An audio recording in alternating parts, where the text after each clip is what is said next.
ఓం మహాగణాధిపతయే నమః. ఓం గురుభ్యో నమః. ఓం శ్రీమాత్రే నమః. పరమేశ్వర స్వరూపమైనటువంటి జ్యోతిష, వాస్తు మరియు ఇతర అనేకమైనటువంటి శాస్త్రములను మనకు అందించినటువంటి మహర్షులకి నమస్కారం. హయగ్రీవ హయగ్రీవ హయగ్రీవేతియో వధేత్ తస్య నిస్సరతే వాణీ జహ్నుకన్యా ప్రవాహవత్. అరుణాం కరుణాతరంగితాక్షీం ధృతపాశాంకుశపుష్పబాణచాపాం అనిమాదిభిరావృతాం మయూకైః అహమిత్యేవ విభావయే భవానీం. శ్రీమాత్రే నమః. ప్రేక్షకులకి ఆ లలితాంబిక అమ్మవారి యొక్క అనుగ్రహం పరిపూర్ణంగా కలగాలని మనస్ఫూర్తిగా కోరుకుంటూ మనం ఈరోజు 1వ తేదీ నుంచి 7వ తేదీ డిసెంబర్ మాసంలో అసలు గ్రహస్థితి ఎలా ఉంది, ఎటువంటి ఫలితాలు జరగనున్నాయి, ఏ విషయాల పట్ల కాస్త జాగ్రత్తగా ఉండాలి అనేటువంటి విషయాలు తెలుసుకుందాం. ముందుగా చూసుకున్నట్లయితే ఇక్కడ గురువు వక్రించున్నాడు వృషభంలో. గురు శుక్రులకి పరివర్తన ఉంది 3వ తేదీ వరకు. నీచబడ్డ కుజుడు, కన్యలో కేతువు, వృశ్చిక రాశిలో రవి బుధ చంద్రుడు. ఈ చంద్రుడు ఈ వారం రోజుల పాటు మనకి వృశ్చికం నుంచి మకరం వరకు, కుంభం వరకు సంచరిస్తాడు. ధనస్సులో శుక్రుడు 3వ తేదీ వరకు ఇక్కడ ఉంటాడు. 3 నుంచి మకరంలోకి ఎంటర్ అవుతున్నాడు. మీనంలో రాహు. ఈ యొక్క గ్రహస్థితిని అనుసరించి ద్వాదశ లగ్నాల వారికి, లగ్నం తెలియని వారు రాశి నుంచి చూసుకోండి, వారికి ఏ విధమైనటువంటి ఫలితాలు జరుగుతాయి అనేటువంటి చెప్తుంది. నేనైనప్పటికీ కూడా చెప్పిస్తుంది సాక్షాత్ లలితా అమ్మవారిగా భావిస్తూ ఒక్కొక్క లగ్నం గురించి లేదా రాశి గురించి తెలుసుకుందాం. కర్కాటక లగ్నము, కర్కాటక రాశి. మీకు ఈ కుజుడు ఎప్పుడైతే లగ్నంలో నీచబడి ఉన్నాడో ఇది ఇచ్చేటువంటి రిజల్ట్ ఏమిటంటే కొంచెం వర్క్ స్ట్రెస్ని ఎక్కువ ఇస్తుంది. కానీ ఇదే వర్క్ విషయంలో, కెరియర్ జాబ్ విషయంలో మీకు గ్రోత్ కూడా ఉంటుంది. ఎప్పుడంటే 5, 6 తేదీలు మీరు తీసుకునే నిర్ణయాలు కావచ్చు, 5, 6 తేదీలు మీరు చేసేటువంటి మార్పుల వల్ల కావచ్చు. ఆ కుజుడు నీచభంగ రాజయోగాన్ని పొందుతున్నాడు ఆ 2 రోజులు. కాబట్టి 5, 6 తేదీలు చాలా అనుకూలించేటువంటి సమయం అది. అదేవిధంగా ఫైనాన్షియల్గా చూసుకున్నట్లయితే క్రియేటివ్ ఫీల్డ్లో ఉండేటువంటి వారికి ఫైనాన్షియల్ గ్రోత్ ఉంది. 3లో కేతు ఉన్నందుకు కాస్త ఎవరితోనైనా మాట్లాడేటప్పుడు, ఎక్కడైనా కమ్యూనికేట్ చేసేటప్పుడు కాస్త జాగ్రత్తగా చూసి కమ్యూనికేట్ చేయండి. అదేవిధంగా శుక్రుడు 6వ స్థానంలో ఉంటూ 3వ తేదీ నుంచి 7లోకి వెళ్తున్నాడు. అంటే 2వ తేదీ వరకు స్త్రీలతో మాట్లాడేటప్పుడు కొంత జాగ్రత్తగా ఉండండి. అనవసరమైనటువంటి శత్రుత్వాలు పెట్టుకోకండి దయచేసి. అదేవిధంగా 7వ స్థానంలో ఉండేటువంటి శుక్రగ్రహం 3వ తేదీ నుంచి ఎప్పుడైతే 7వ స్థానంలోకి మారుతుందో మీ యొక్క జీవిత భాగస్వామికి ఏదైనా ఫైనాన్స్ ఆర్ బ్యాంకింగ్ సెక్టార్స్లోని అకౌంట్స్ రిలేటెడ్ సంబంధించిన వాటిల్లో ఉద్యోగాలు వచ్చేటువంటి ఛాన్సెస్ కనిపిస్తున్నాయి. మరియు ఏదైనా కొత్త సబ్జెక్ట్స్ నేర్చుకోవడానికి కూడా ఉత్సాహం చూపిస్తారు మీ యొక్క జీవిత భాగస్వామి. కాకపోతే మీకు కొంచెం వర్క్ స్ట్రెస్ మాత్రం దశమాధిపతి నీచబడి లగ్నంలో ఉన్నాడు కాబట్టి ఆ వర్క్ స్ట్రెస్ మాత్రం కాస్త ఎక్కువగా ఉంటుంది. కాస్త అష్టమశని ప్రభావం వల్ల కూడా కాస్త పనులు లేట్ అవుతూ ఉంటాయి. ఏం కంగారు పడద్దు. కాస్త పితృదేవతలు కాస్త ఎక్కువగా చేస్తూ ఉండండి. దాని ద్వారా మంచి ఉపశమనం అనేటువంటిది లభించి తీరుతుంది. అయితే మీరు చేయవలసినటువంటి దేవతారాధన సుబ్రహ్మణ్యేశ్వర స్వామి యొక్క ఆరాధన చేయండి. ఎంత సుబ్రహ్మణ్యేశ్వర స్వామిని మీరు తలుచుకుంటూ ఉంటే ఓం స్కందాయ నమః, ఖచ్చితంగా మీకు ఆ స్ట్రెస్ తట్టుకునేటువంటి శక్తిని ఆ భగవంతుడు ఇస్తాడు. అది చేయండి. ఏదైనా ఒక అగ్రిమెంట్ రాసేటప్పుడు, ఏదైనా ఒక మాట మాట్లాడేటప్పుడు ఒక్కసారి గణపతిని తలుచుకొని చేయండి. దానివల్ల ఏమవుతుందంటే మీరు ఎక్కడా కూడా ఒక్కోసారి మనం చాలా క్యాజువల్గా మాట్లాడే మాటలు కూడా వినకూడని వ్యక్తులు వినడం వల్ల, చేరకూడని వ్యక్తులకు చేరడం వల్ల అది కూడా ప్రమాదం ఇస్తుంది. కాబట్టి ఈ యొక్క విషయాలు జాగ్రత్తగా ఉండండి. అన్ని విధాలు బాగుంటుంది. చాలామందికి కొన్ని మహాదశలు, అంతర్దశలు ఇలాంటివి మారుతున్నప్పుడు లైఫ్ చాలా మట్టుకు ఒక మంచి ఫేజ్ నుంచి బ్యాక్ టర్న్ మారిపోతూ ఉంటుంది. అప్పుడు వాళ్ళకి అర్థం కాక కొంతమందికి ఎవరో ఏదో ప్రయోగం చేశారేమో అనేటువంటి భావనలోకి వెళ్ళిపోతారు. లేదా ఎక్కడో ఏదో తొక్కేనేమోనండి, అందుకే ఆ రోజు నుంచి ఇలా అయింది, దీనికి ఎలా కానీ సంశయిస్తూ ఉంటారు.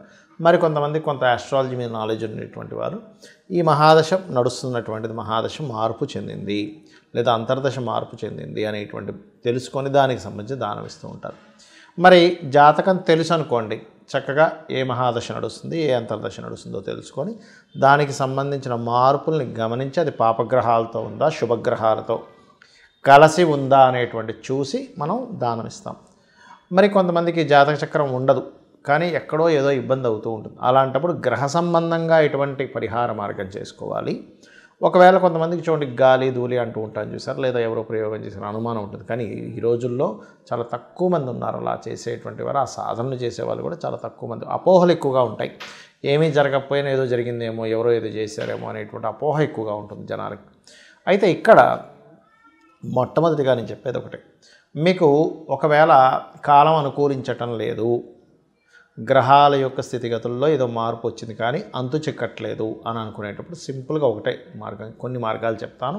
అది సాత్వికమైనటువంటి మార్గాలు కొన్ని చెప్తాను. మొట్టమొదటిగా ఏమిటది అంటే, మీరు నిత్యము హనుమాన్ ఆలయానికి కానీ, అమ్మవారి ఆలయానికి కానీ, లేదా లక్ష్మీ నరసింహ ఆలయానికి కానీ, సుబ్రహ్మణ్యేశ్వర స్వామి ఆలయానికి కానీ, గణపతి ఆలయానికి కానీ వెళ్ళండి.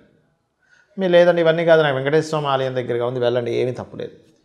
కాలం అనుకూలించాలంటే ఈ కాలాన్ని నడిపించే ఎవరైతే భగవంతుడు ఉంటాడో అతన్ని ముందు మీరు ఆశ్రయించాలి. ఆశ్రయిస్తే ఏమవుతుందంటే మీకు అనిపించవచ్చు ఏమండి రోజు ఆలయానికి వెళ్ళి తిరగగానే వెంటనే నాకు అన్ని కోట్లు కలిసి వస్తాయా అని కాదు, గుర్తుపెట్టుకోండి. మీకు ఉన్న సిచ్యువేషన్ ఏదైతే ఉందో ఇన్ని రోజులు భయపడుతూ లేకపోతే ఎలాగ ముందుకు వెళ్ళాలని దిక్కుతోచని స్థితి నుంచి ఒక క్లారిటీ వస్తుంది. ఫస్ట్ ఆలయానికి వెళ్ళగానే వచ్చేది ఏంటంటే మీకు ఫస్ట్ అలా తిరుగుతూ ఉండగా మీకు ఒక క్లారిటీ ఆఫ్ మైండ్ వస్తుంది. నేను ఈ సమస్యని ఎలా ఎదుర్కోవాలి, ఒకటే గుర్తుపెట్టుకోండి ఎప్పుడు కూడా. ఈ సమస్య మీకు కొత్తగా ఏం రాలేదు. గతంలో చాలా కొన్ని వేల లక్షల మందికి వచ్చింది. ఆ వేల లక్షల మంది సఫర్ అయ్యారు, దాన్ని తీర్చుకోగలిగారు. ఎవరు తీర్చుకోగలిగారు? ధైర్యంగా నిలబడ్డటువంటి వ్యక్తి ఆ సమస్యను తీర్చుకోగలిగాడు, ఆలోచన చేయగలిగాడు. భయపడినప్పుడు సమస్య పోలేదు, దాన్ని ఆలోచించి ఉపాయం వెతుక్కున్నప్పుడు ఆ సమస్య పోయింది. గుర్తుపెట్టుకోండి ఇది. రెండవది ఏమనుకోవాలంటే ఈ సమస్యని నేను తీర్చుకోలేనంత అంటే నాకంత బలం లేదా, అసలు ఈ సమస్యకి కావాల్సినటువంటి ఉపాయం ఏమిటి అనేటువంటి దాన్ని నాకు అమ్మవారు వెనకాతలు తోడుంది కదా, నాకు భగవంతుడు తోడున్నప్పుడు నేను ఎందుకు తీర్చుకోలేనటువంటి దాంట్లోకి వెళ్ళాలి. అదేవిధంగా ఈ సమస్య ఎప్పటికి ఇలాగే ఉంటుందా, ఇంకా మారదా? మారుతుంది కదా, కాలం మారుతుంది కాబట్టి మారుతుంది. ఈ మూడు ఎప్పుడైతే మీకు మీరుగా ప్రశ్నలు వేసుకున్నారో, భగవంతుని పట్టుకున్నాడో సమస్య ఖచ్చితంగా తీరుతుంది. మీకు అర్థం కానప్పుడు మీకంటే పెద్దవాళ్ళు ఉంటారు, వాళ్ళని సంప్రదించండి. ఏమంటే నాకు ఈ సమస్య వచ్చింది, ఉద్యోగమో వ్యాపారమో ఇంకోటి వాళ్ళ అనుభవం ఉంటుంది, మంచి అనుభవజ్ఞులు, మంచి చెప్పేవాళ్ళు. అంతేగాని మిమ్మల్ని డిస్కరేజ్ చేసే వాళ్ళని అడగకూడదు ఎప్పుడు కూడా. మీకు మంచి చెప్పే వాళ్ళని సంప్రదించాలి. ఈ రకంగా క్లియర్ చేసుకోవచ్చు. ఇక మరి కొంతమందికి ఎలా ఉంటుందంటే ఈ గ్రహస్థితి ఇవన్నీ కాకుండా నాకేదో ధూళి తగిలిందండి, గాలి తగిలిందండి అంటూ ఉంటారు. అలాంటి వారు సింపుల్గా ఏం లేదు, గాన్గాపూర్ వెళ్ళండి. గాన్గాపూర్ వెళ్ళి అక్కడ చక్కగా స్వామివారిని దర్శనం చేసుకొని ఒక 3 రాత్రులు లేకపోతే ఒక రాత్రి అయినా సరే నిద్ర చేసి చక్కగా అక్కడ దత్తాత్రేయుడిది దిగంబర శ్రీ పాదవల్లభ దిగంబర అని కానీ, లేనట్లయితే జయ గురుదత్త శ్రీ గురుదత్త అనేటువంటి నామస్మరణ కానీ నిత్యము చేసుకోండి. మీకు ఎటువంటి పిశాచ బాధలు కావచ్చు, ఎటువంటి బాధలు మీకు వచ్చాయని మీకు ఏమాత్రం అనిపించినా మీరు ఆ మంత్రం అనుకున్న క్షణం నుంచి అది దూరం అవ్వడం ప్రారంభమవుతుంది. గుర్తుపెట్టుకోండి ఇది. రైట్. ఇక ఇక్కడ చాలామందికి ఏమండి అసలు జాతక చక్రం చూపించుకోవడం వల్ల ఏమిటి లాభాలని నన్ను చాలామంది అడిగారు. దాని కూడా నేను మీకు ఈరోజు జస్ట్ 2 నిమిషాల్లో ఒక క్లారిటీ ఇచ్చేస్తాను. ఏమిటంటే మీరు ఎదగలేకపోతున్నారంటే మీ లగ్నం వీక్గా ఉందని అర్థం. అంటే మీరు పుట్టినప్పుడున్న సమయంలో ఏ లగ్నం అప్పుడు గడిచింది, అది స్ట్రెంత్ లేకపోవడం వల్ల మీరు ఇబ్బంది పడుతున్నారని దాన్ని స్ట్రెంత్ చేసుకోవచ్చు. ఎన్ని తెలివితేటలు నా ధనం సంపాదించలేకపోతున్నానండి అన్నప్పుడు మీ ధనాన్ని ఇచ్చే కారకుడు ఎవరు, ఏ వాటి మూలంగా మీకు ధనం అనేటువంటిది వస్తుందో తెలుసుకొని దాని మూలంగా మీరు ధనాన్ని సంపాదించేటువంటి యోగాన్ని ఎలా పొందాలని తెలుసుకోగలుగుతారు. ఎందుకు ధనం పోతుంది, ఎక్కడ ధనం వస్తుంది, ఎప్పుడు ధనం ఇవ్వాలి, ఎప్పుడు ధనం ఇవ్వకూడదు అనేటువంటి జ్యోతిషాస్త్రంలో ఉంటుంది. ఎవరికైనా ధనం ఇస్తున్నా సరే గుర్తుపెట్టుకోండి. అదే విధంగా ఇన్వెస్ట్మెంట్స్ విషయంలో కూడా మీరు చేసే ప్రయత్నాలు కావచ్చు, మీరు మీ విద్యా సంబంధించిన విషయం కావచ్చు. చాలామంది కన్ఫ్యూజన్లో ఉంటారు, నేను ఏ కోర్స్ నేర్చుకుంటే నాకు బాగుంటుంది లైఫ్ అని. బాగుండడం అంటే ఏమిటి, రేపొద్దున ఈ కోర్సు మీకు ప్రొఫెషన్గా మారి మీరు నలుగురికి మంచి చేయడం, తద్వారా మీరు జీవనం సాగించడం. అలా కాకుండా హాబీస్గా ఉంటాయి. ఇప్పుడు గిటార్ నేర్చుకోవడము, మ్యూజిక్ నేర్చుకోవడము, అంటే కెరియర్గా తీసుకోకుండా కేవలం నేర్చుకుంటారు విద్యగా. దానికి మీరు మీ హాబీ బట్టి నేర్చుకోవచ్చు, దానికేం సంబంధం లేదు. కానీ ఒక కెరియర్గా మలుచుకోవాలి నేను ఒక కోర్స్ తీసుకొని అన్నప్పుడు మాత్రం ఖచ్చితంగా మీరు అది ఏం కోర్స్ తీసుకుంటున్నారో తెలుసుకొని మీరు తీసుకోవాలి, గుర్తుపెట్టుకోండి. అదేవిధంగా దాన్ని జ్యోతిష్ శాస్త్రంలో ధనభావం ఎలా ఉంది, విద్యాభావం ఎలా ఉంది, ఇప్పుడు ఈ జాతకుడు చదవలేకపోతున్నాడు, ఇంట్రెస్ట్ చూపించలేకపోతున్నాడు అంటే కారణం ఏమిటి అనేటువంటి దాన్ని తీసుకొని మనం ముందుకు వెళ్ళచ్చు.